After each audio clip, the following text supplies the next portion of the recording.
Marie de Mainvielle, Ma Juste Place. Avec Ma Juste Place, j'aide les Wonder Woman épuisées à se reconnecter à qui elles sont vraiment pour vivre une vie qui leur ressemble et où elles puissent exprimer le meilleur de ce qu'elles ont à offrir. Je raccroche avec une séance passionnante avec une cliente et il y a deux sujets dont je voulais vous faire part parce qu'il peut intéresser d'autres personnes qui sont le premier, la féminité, et le deuxième, les devoirs. Le fameux sujet des devoirs avec les enfants. Alors, on va commencer par les devoirs. Cette cliente disait, les devoirs, on a mis nos écoles dans des écoles, on a mis nos enfants, pardon, dans des écoles de haut niveau qui donnent énormément de devoirs le soir. Donc, même en primaire, elle dit, on passe à peu près 2 heures chaque soir à faire des devoirs, ou quasiment chaque soir. Et c'est intenable, elle dit, c'est une contrainte hyper forte, je déteste ça. Elle est révoltée contre le fait que des enfants de cet âge aient tant à travailler après l'école. Ce qu'elle pense, peu importe si on partage ce qu'elle pense, en tout cas ce qu'elle pense l'empêche d'aider vraiment ses enfants à travers ce moment-là. Je lui suggère alors de déléguer ce moment-là à quelqu'un d'autre. Et c'est une solution qu'elle ne souhaite pas envisager parce que chaque fois qu'elle l'a fait dans le passé, elle a trouvé que c'était très mal fait, que ça se passait mal. Donc, elle préfère le faire elle-même. Déléguer, c'est une option qui se présente peut-être à vous, un étudiant, une jeune fille au pair, une grand-mère, un retraité, qui ne soit pas du tout une grand-mère ou un grand-père, mais qui soit quand même un retraité de votre quartier qui a envie de se rendre utile. Tout ça, c'est des possibilités pour déléguer. En tout cas, dans son cas, il ne s'agissait justement pas de déléguer. Elle tient à le faire elle-même et la question se présente de dire, mais alors, comment sortir de cette énorme contrainte que les enfants sentent et qu'elle aussi sent, ce qui en rajoute finalement. En discutant un peu, nous en venons à cette idée de, et si je faisais de ce moment que je veux passer avec mes enfants, un moment de plaisir. Cette cliente s'inquiétait aussi de dire, mais quelle image je leur donne du travail? Est-ce que le travail n'est que contrainte? Est-ce que la vie n'est que travail? Alors, c'est ça qui m'a poussée à lui proposer cette solution en disant, écoute, si tu crains de leur transmettre cette idée-là, raison de plus pour essayer de mettre du plaisir dans ce moment-là, pour que, en plus de la nécessité du travail, tes enfants comprennent que le travail peut être un plaisir. Cette idée a semblé l'intéresser, donc nous sommes allés plus loin.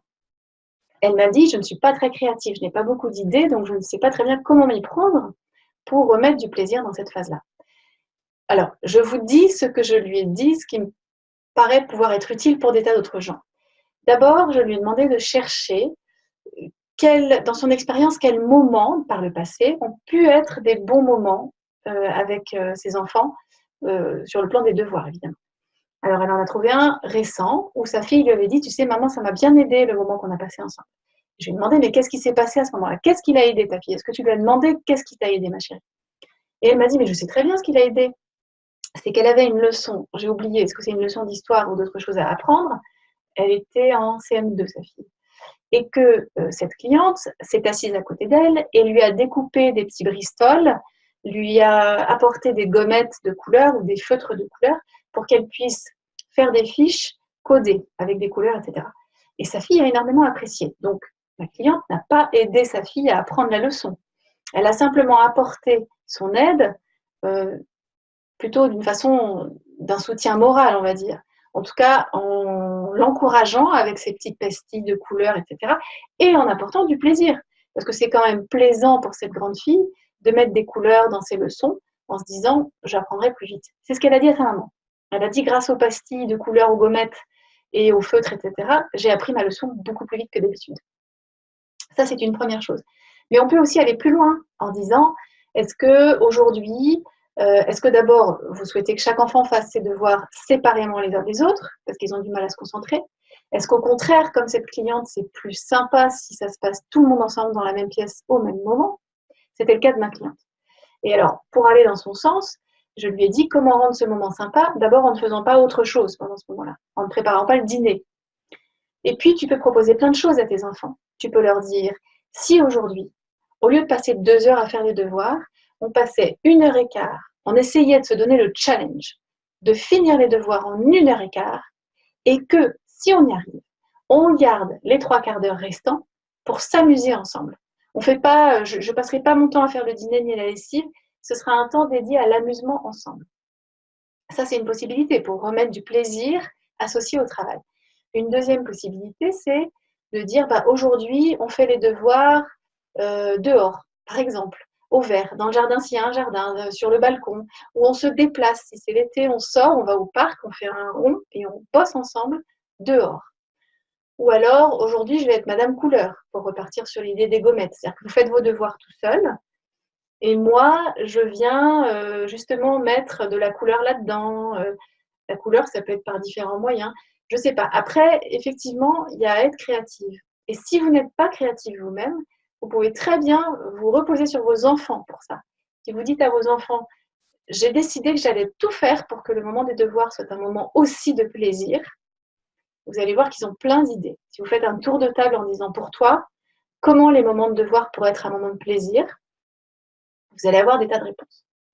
Voilà. Alors, je sais qu'il y a parmi vous des tas de femmes et des hommes d'ailleurs aussi, il y en a quelques-uns dans la liste, qui ne souhaitent pas être présentes pour les devoirs de leurs enfants ou dont les enfants ne souhaitent pas la présence lors des devoirs.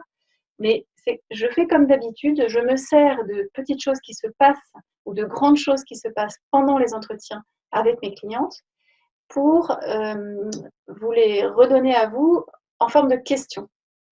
Est-ce que si les devoirs sont un moment difficile pour vous également, vous imagineriez de remettre du plaisir là-dedans? Et si oui, comment? Je vous laisse avec cette question et je vous dis à dans 2 lundis pour un nouveau sujet.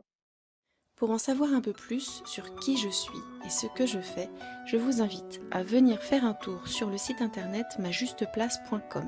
Il est mis à jour chaque semaine. Vous y trouverez des minutes du lundi sous l'onglet blog. Vous y trouverez un peu plus d'informations sur moi sous l'onglet à propos.